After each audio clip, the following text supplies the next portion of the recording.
Bill that just passed recently, you are not alone. It's filled with a lot of numbers, political talk, and vague wording. But at the end of the day, I know that what really matters is how this is going to affect you. Will your benefits still come in on time? Will your food benefits be cut? Will healthcare be impacted? These are big questions, right? So I've done my best to find those answers for you. And today I want to break down exactly what's in it and what you need to know. I think we are all probably tired of the government constantly threatening to shut down every few months. It's stressful, and it leaves a lot of us worried about the future, right? Wondering how those benefits are going to be impacted. Will our paychecks still arrive on time? Will the services we rely on still be there? That is a big weight to carry, and it's exhausting. So if you're tired of it too, please drop a quick yes in the comments so I know that we're all on the same page here. And I'm sure you already know that all of these constant shutdown threats come down to the same political squabbles over and over again, right? It's always a funding bill fight. And let's be real, when the government talks about funding bills and budget cuts, all they're really talking about is whether or not everyday people are going to get the help that they need. It's like we're all just pawns in this big political game, and it sucks, right? So last night, Congress passed a last-minute deal to keep things running. But what's actually in it? Let's take a look at exactly what this bill is, what it does, what it cuts, and what that means for you. This bill was officially called the Full Year Continuing Appropriations and Extensions Act 2025, and it passed both the House and the Senate before President Trump signed it into law. While it does prevent a shutdown, and that's great, it is far from a perfect solution. In fact, lawmakers on both sides of the aisle have strong opinions on what's included and what's missing. For starters, this bill does mostly keep the government funding at the same levels set during President Biden's presidency, but with a few key adjustments. Non-defense spending is cut by about $13 billion, while defense spending increases by about $6 billion. These changes might sound minor when talking about a nearly $1.7 trillion budget, but they still impact real programs and services that real people rely on. Of course, our biggest concern here on this channel is how this bill affects low-income and working people. I was pleased to see that the Medicare telehealth services would be extended through September 2025. That is a huge win for seniors and those in rural communities who depend on virtual doctor visits to get the care they need. There were also some other Medicaid and Medicare services that were extended that are really going to help people in rural areas keep the care that they need. But when I started diving into the details beyond that, I was really alarmed to see just how much we don't know about this. That's because one of the biggest problems with this bill is how vaguely everything is written. It lists funding amounts for different government departments and programs, but it doesn't always clarify exactly what's being cut, right? If you give one of these agencies a bunch of money, there's a lot of different places that money can go. And one of the main criticisms with this bill is that it's not spelling out where that money is going, right? There's a lot of flexibility there to move the money around to maybe things that aren't as important to be spent on or that don't agree with what certain lawmakers would like to see done. So right now, we know that non-defense spending is being reduced by $13 billion. And we can see a list of what agencies are getting what, but there isn't exactly a detailed breakdown of exactly what services are going to be taking the hit here. Even major news outlets like CNN have pointed out that while Republicans are calling this a clean funding bill with no political add-ons, there's just not a lot of detail there, so we still don't know what it's going to do yet. That means we could start seeing the real effects of these cuts in the coming months as agencies begin implementing their budgets and making changes, but by then it might be too late to push back on the changes because the bill has already passed. So with that, let's dive in and take a look at what I found. As always, I've gathered this information by reviewing the bill itself, as well as by visiting a lot of different bipartisan sources in order to bring you the most complete picture I can. Just remember, I am not a lawyer or anything like that, just a researcher who cares a lot and likes to dig into these details. So let's start with the good news here.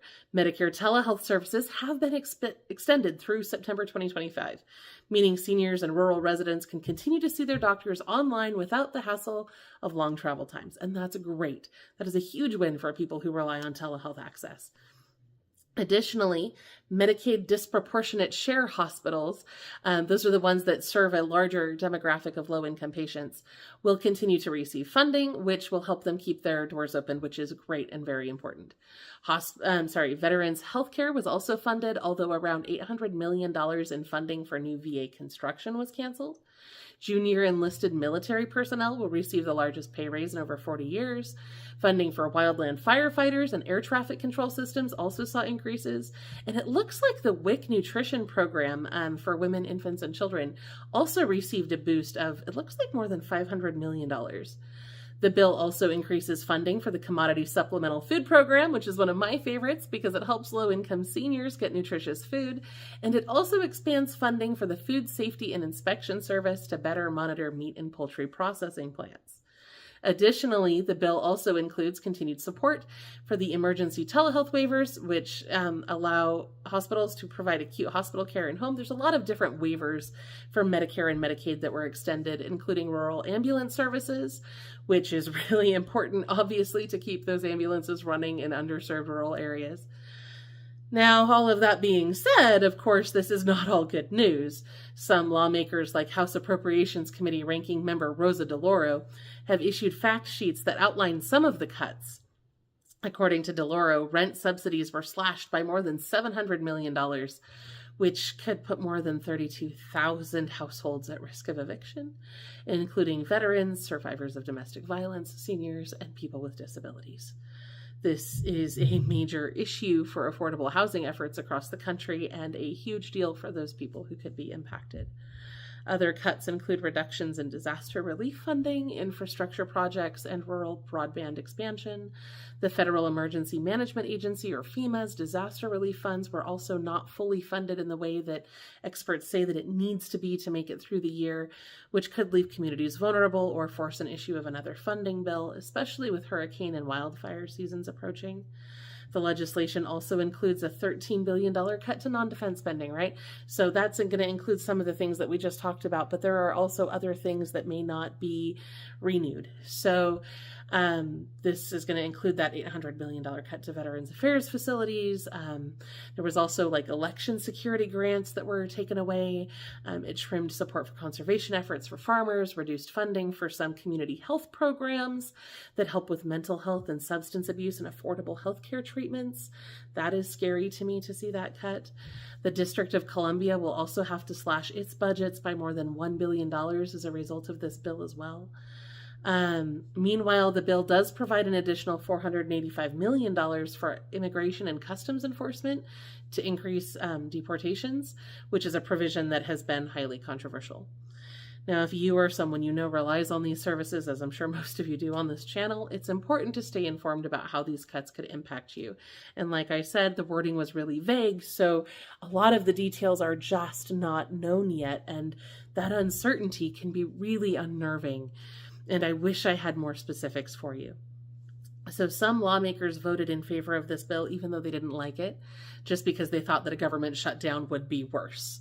And I can understand that because I remember the last long government shutdown we had and how stressful it was, wondering if people were going to get their SNAP benefits and their other benefits and trying to coordinate all of these things. And that was a scary time, so I get it. But I'm also definitely concerned about the long-term implications of this bill as well.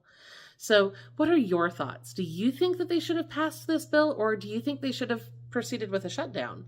I would love to hear your thoughts in the comments. And of course, it's important to keep it civil because that's one of our rules here at Low Income Relief. We will be moderating the comments. So it is totally okay to have a disagreement or a difference of opinion, but it must be handled respectfully. So if you are going to leave a comment, please keep that in mind. And of course, it's not just this one bill that's creating change either, right? There have been a lot of other changes being made very quickly across the federal government lately. One major shift comes from a new executive order that could have serious consequences. I noticed that the Institute of Museums and Library Services has been affected by this order. This is the same organization that oversees the Museums for All program, which we talk about a lot on this channel because it gives free and discounted museum access to low-income families. That organization has been ordered to basically shut down or at least drastically reduce the scope of their services in the next 7 days. Another organization that has been directly affected is the United States Interagency Council on Homelessness, which helps coordinate federal efforts to address homelessness. This executive order has a strict deadline. Within just 7 days, the heads of these agencies have to report how they're going to comply with this, and any non-essential funding requests could be denied. They're supposed to just completely cut back to basics. This could mean a major shakeup in how homelessness programs are funded moving forward, which creates a whole nother layer of uncertainty for people who rely on those services. And of course, you know that I'll be keeping a close eye on all of this as it unfolds, right? And I'll be updating you as more details are coming out. Before we wrap up, I just want to quickly mention some other changes that I noticed that are happening that can impact low-income families as well. They have basically canceled a major TANF pilot program that was designed to help struggling families in California, Kentucky, Maine, Minnesota, and Ohio. So after 2025, unless states somehow get permission to apply for a new program, they're going to be implementing stricter work requirements for TANF. And they also announced a crackdown on government aid for undocumented immigrants, which is going to direct agencies to cut off any federal benefits going to people in the U.S. who aren't documented. While this won't affect a lot of the people on this channel, just based on the comments that we've received, I did want to make that known because that is going to have a massive impact on a lot of people.